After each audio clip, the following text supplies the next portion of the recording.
जय श्री राधा कृष्ण। ओम नमो नारायणाय नमः। हे प्रभु, आप अनंत हैं, आप ही सच्चिदानंद स्वरूप है, निर्विकार परब्रह्म परमात्मा है।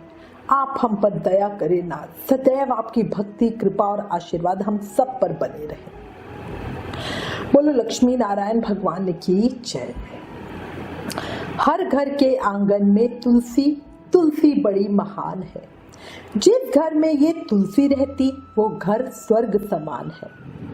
वैशाख के इस पावन महीने की हार्दिक शुभकामनाएं। भगवान लक्ष्मी नारायण के श्री चरणों में आपके मंगल की कामना करती हूँ। आपके जीवन में सुख समृद्धि ऐश्वर्य हो, कान्हा जी का हाथ सर पर हो, उनका प्रेम भक्ति और आशीर्वाद सदा आप पर बना रहे। वैशाख के इस पावन महीने में श्री हरि को प्रसन्न करने का उत्तम समय है। वैशाख मास अभी की इच्छाओं को पूरा करने वाला और बाद में मोक्ष देने वाला परम दुर्लभ मास है। अब आज इस वीडियो में आपको वैशाख मास का संपूर्ण फल देने वाली पावन और पौराणिक 6 कहानियां सुनाने जा रही हूँ। वैशाख मास में हर दिन नियम से इन कहानियों को सुनने से मन की हर इच्छा पूरी होती है। अगर आप वैशाख मास का स्नान कर रहे हो तो वैशाख महत्तम के साथ आपको ये सभी कहानियां जरूर सुननी चाहिए। इससे आपको स्नान का पूरा फल मिलेगा। कहानी सुनते हुए बीच बीच में हुंकारा जरूर भरना। हुंकारा होता है जब हम बोलते हैं। इससे आपको कहानी सुनने का पूरा फल मिलेगा। शुरू करते हैं। बोलो लक्ष्मी नारायण भगवान की जय। वैशाख मास के ठाकुर की जय। एक गांव में एक साहूकार पति पत्नी अपनी 2 बेटियों के साथ रहते थे। उनका परिवार धार्मिक प्रवृत्ति का था। पूरा परिवार हर व्रत त्योहार पूजा पाठ एकादशी के व्रत और उपवास करते थे। एक बार की बात है, उनकी छोटी बेटी जिसका नाम कमला था गांव के पनघट पे पानी भरने के लिए गई। वैशाख मास का महीना था। जब वो कुएं पे पानी भर रही थी तो उसने देखा कि गांव की बहुत सारी स्त्रियां वहां कथा कहानी सुन रही हैं, पूजा भी कर रही हैं। तब साहूकार की छोटी बेटी कमला को थोड़ी जिज्ञासा हुई। वो उन औरतों के पास गई और उनसे पूछने लगी कि काकी आप ये सब क्या कर रहे हो। तो उनमें से एक औरत बोली, बेटी हम सभी ने वैशाख मास का स्नान और व्रत किया है और अब हम उसी की पूजा कर रहे हैं और अब हम पंडितानी जी आएंगी और हमें कहानी सुनाएंगी। अब जो छोटी बेटी कमला थी वो बोली, काकी इसका क्या फल मिलता है, इससे क्या होता है।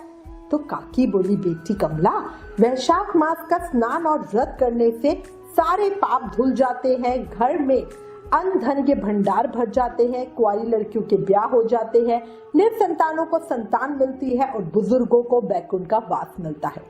बेटी आओ तुम भी कहानी सुन लो, क्योंकि कहानी सुनने मात्र से ही वैशाख मास के स्नान व्रत का भी बहुत फल मिलता है। तब कमला बोली, काकी इसमें कौन सी कहानी सुनते हैं, मैं भी वैशाख मास का व्रत और स्नान करूंगी। आप मुझे वैशाख मास के व्रत की पूरी विधि बताइए और इसमें कौन सी कहानी सुनते हैं वो भी बताइए। तब काकी ने कहा, बेटी आओ तुम हमारे साथ बैठो और ये पंडितानी जी अब हमें कहानी सुना रही हैं, तुम भी हमारे साथ बैठ के ये कहानी सुनो। तब पंडितानी जी ने कहानी कहनी शुरू की। पंडितानी जी ने कहा, वैशाख मास में रोज 6 कहानियां सुननी चाहिए।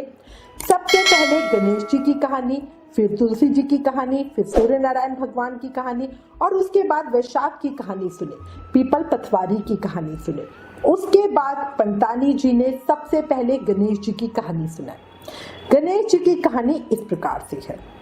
बहुत पुरानी बात है, एक नगर में सुमित्रा नाम की एक सुंदर सुशील और धर्मपरायण कन्या रहती थी। वो प्रतिवर्ष वैशाख मास में सूर्योदय से पूर्व पवित्र नदी में स्नान करती, दान देती और व्रत भी करती। लेकिन एक गलती वो हर बार करती थी, वो भगवान गणेश की पूजा ही नहीं करती थी। उसका मानना था कि वैशाख स्नान करने मात्र से उसे महापुण्य फल मिल जाएगा। एक दिन वो तड़के उठ के गंगा तट पर स्नान के लिए आई। जैसे ही वो जल में डुबकी लगाने लगी, एक तेज हवा चली और उसके वस्त्र बह गए। वो बहुत लज्जित हुई और स्नान अधूरा रह गया। वो रोती हुई घर लौट आई। वो बहुत दुखी थी। उसे समझ ही नहीं आ रहा था कि क्यों उसका स्नान भंग हुआ, उसका नियम छूटा। उसने कुछ भोजन आदि भी नहीं किया। रात को उसे स्वप्न में एक वृद्ध मुनि के रूप में स्वयं गणेश जी ने प्रकट होकर दर्शन दिए और कहा, हे कन्या तुम स्नान दान और व्रत तो करती हो, पर हर शुभ कार्य में पहले गणेश पूजा अनिवार्य है। बिना गणेश जी की पूजा के कोई भी शुभ कार्य सिद्ध नहीं होता। गणेश जी विघ्नहर्ता है, लेकिन बिना स्मरण किए, बिना उन्हें बुलाए, बिना याद करे भला विघ्नों को कौन हरे। सुमित्रा ने हाथ जोड़ के क्षमा मांगी और प्रतिज्ञा की कि अब से वो हर कार्य से पहले गणेश जी की पूजा करेगी। अगले दिन से उसने पहले गणेश जी को दूर्वा, फल और मोदक अर्पित किए, फिर स्नान किया। इस बार उसका स्नान निर्विघ्न पूरा हुआ और उसे मनचाहा पुण्य फल भी मिला। इसलिए जब भी पूजा करो तब शुरुआत प्रथम पूजनीय श्री गणेश जी की पूजा से ही करो। गणेश जी की अपेक्षा से शुभ कार्य अधूरे रह जाते हैं, कोई फल नहीं मिलता। हे गणेश जी भगवान, जैसे आप भक्तों को रास्ता दिखलाने के लिए उनके स्वप्न में प्रकट हुए, उनका मार्गदर्शन किया, सही राह दिखाई, वैशाख स्नान पूरा करवाया, ऐसे ही सब पर कृपा बनाए रखना। कहने वाले को, सुनने वाले को, रुकारा भरने वाले सब पर अपना कृपा आशीर्वाद बनाए रखना। कहानी घटती हो तो पूरी करना, पूरी हो तो परवान चढ़े, भले बिसरे नाम तेरे भंडार भरे। बोलो गणेश जी महाराज की जय। इसके बाद पंतानी जी ने दूसरी तुलसा जी की कहानी सुनाई। एक बार की बात है, एक गांव में एक ननंद और भौजाई थे। घर के सभी लोग बेटी को बहुत लाड प्यार से रखते, परंतु उसकी भाभी अपनी ननंद से बहुत ज्यादा जलती बुनती थी। क्योंकि वो सबकी लाडली बेटी थी, इसलिए उसकी माँ उससे घर का कोई कामकाज नहीं करवाती थी और भाई भी अपनी बहन को बहुत लाड में रखता था। एक दिन बहू ने अपनी सासू से कहा कि सासू जी, आप अपनी बेटी से घर का कोई कामकाज क्यों नहीं करवाती हो? पराए घर जाएगी तो बहुत दुख पाएगी। परंतु सासू जी ने कहा, अभी तो ये बहुत छोटी है, बड़ी हो जाएगी तो सब सीख जाएगी। इस तरह दिन बीतने लगे। बेटी का नाम रानी था। रानी जब समझदार हुई तब से ही तुलसा जी की पूजा करती थी। तुलसा जी सींचती थी, सुबह शाम घी का दीप लगाती थी। तुलसा जी की पूजा करने के बाद वो खाना खाती थी। रानी तुलसी माँ से प्रार्थना करती थी और कहती थी, हे तुलसी माँ, सोने के जंग का लोटा दो और लड्डुओं का थाल दो। और उसके ये कहते ही उसके सामने सोने का लोटा और लड्डुओं का थाल आ जाता था। रानी ले जाकर उस सोने के लोटे को और लड्डुओं के थाल को अपनी माँ को दे देती थी और इसी से उनका घर भी चल रहा था। उनके घर में कभी भी अन्न धन की कमी नहीं होती थी। जब वो बड़ी हुई तो माँ ने अपने बेटे से कहा कि बेटा, तुम्हारी बहन रानी बड़ी हो गई है, उसके लिए कोई अच्छा सा घर वर तलाश करो ताकि हम धूमधाम से उसका विवाह कर सके। भाभी अपनी ननद से बहुत चिढ़ती थी। उसने अपने पति से कहा कि मैं अपनी लाडली ननद के लिए अच्छा सा घर वर खुद तलाश करूंगी। पति ने कहा ठीक है। भाभी ने गरीब से घर वर को ढूंढा और वहां जुगाड़ लगा के अपने ननद का रिश्ता करवा दिया। शादी के बाद जब रानी अपने ससुराल गई तो उसकी खूब आवभगत हुई। सुबह उठकर उसने अपनी सासू से कहा कि मैं तो पहले तुलसा जी की पूजा करूंगी, उसके बाद ही मैं अन्न ग्रहण करूंगी। सास बोली, हमारे यहाँ तो तुलसी का पौधा ही नहीं है, तुम अपनी छोटी ननद को साथ ले जाओ और पड़ोस में तुलसी का पौधा है, वहां पूजा कर लो।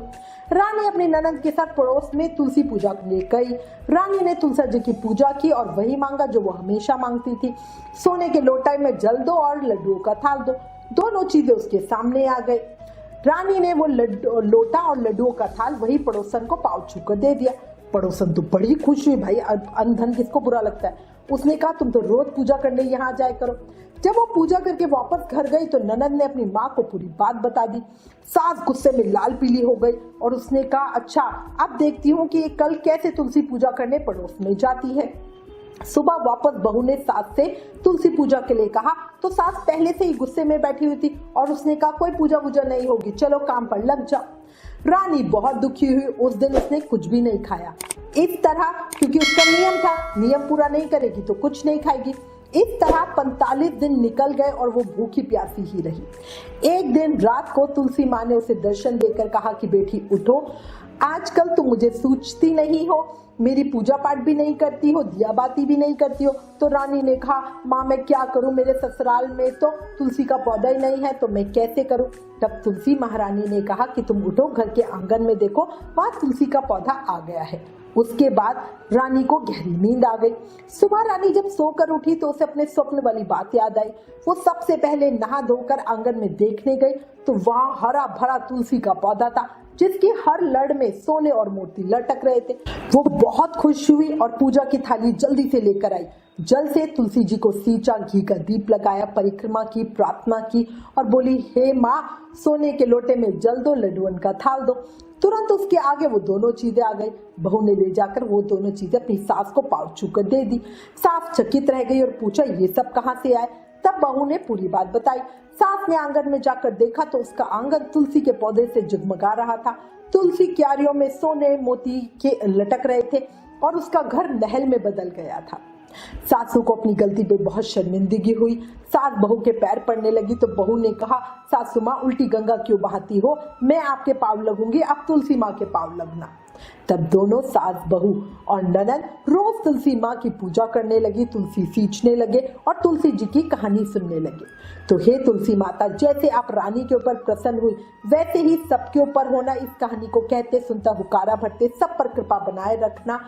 कहानी अधूरी हो तो पूरी करना, पूरी हो तो कृपा करना। इसके बाद तीसरी पंतानी जी ने सूर्य नारायण भगवान की कहानी सुनाई।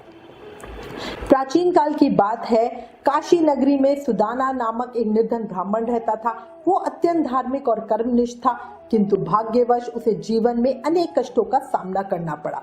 रोग, दरिद्रता और अपयश से वो घिरा सुदामा हर उपाय कर चुका था, लेकिन उसे कुछ लाभ नहीं हुआ। एक दिन एक तपस्वी साधु उसके द्वार पर आए। सुदामा ने उन्हें जल और भोजन अर्पित किया।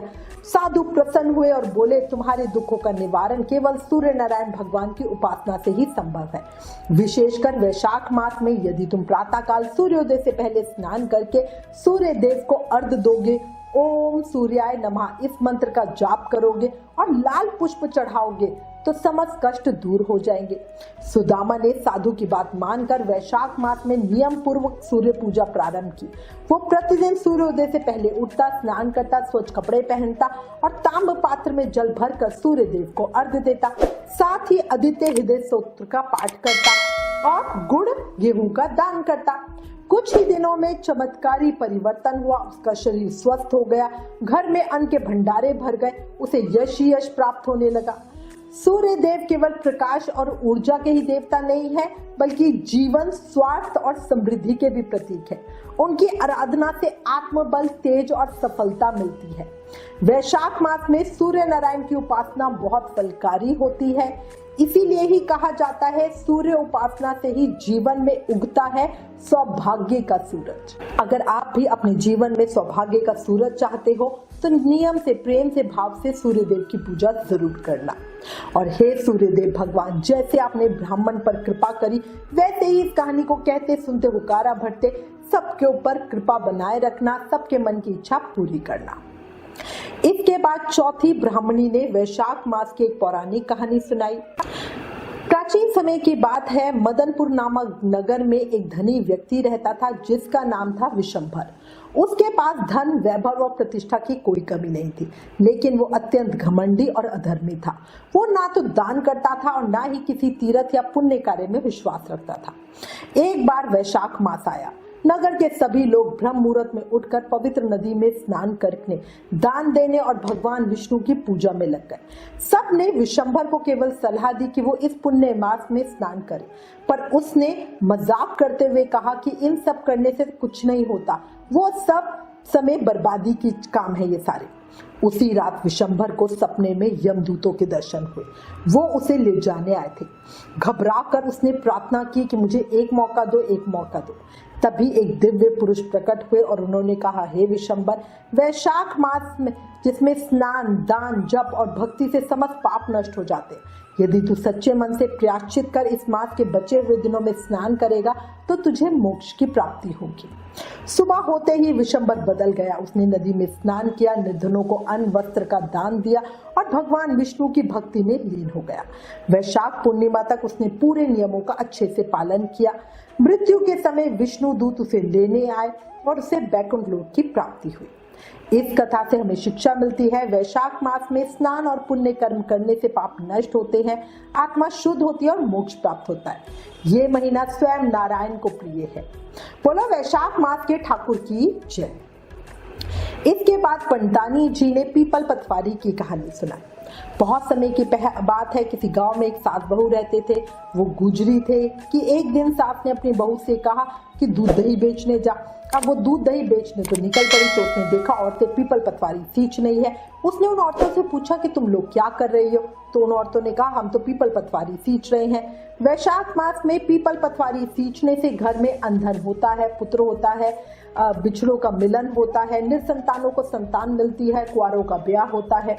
बहू ने कहा कि ऐसा है तो तुम लोग तो पानी से सींच रही हो, मैं तो दूध दही से सींचूंगी। अब उसकी सास रोज उसे दूध दही बेचने के लिए देती और वो रोज दूध दही पीपल पतवारी में सींच आती। एक दिन सास ने बहू से दूध और दही के पैसे मांगे तो बहू ने कहा कि महीना पूरा होने पर मिलेंगे। इस तरह वैशाख का महीना धीरे धीरे पूरा हुआ।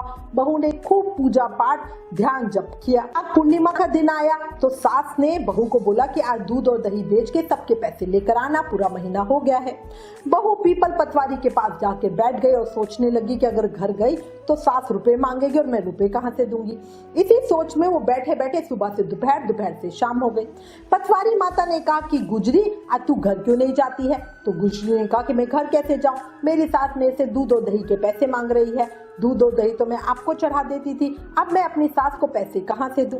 तब पतवारी माता ने कहा कि अरे बावली, हमारे पास भी पैसे कहाँ है, यहाँ पर मेरे पास तो कंकड़ पत्थर फल और पत्ते हैं, इन्हें ही ले जा और अपनी सास के झोली में रख दियो।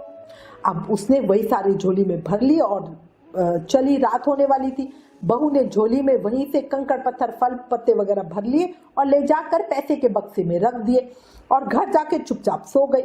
सुबह जब वो सो के उठी तो सास ने पूछा कि पैसे कहाँ हैं? डरती डरती बहू ने कहा कि मैंने पोटली आपके बक्से में रख दी है।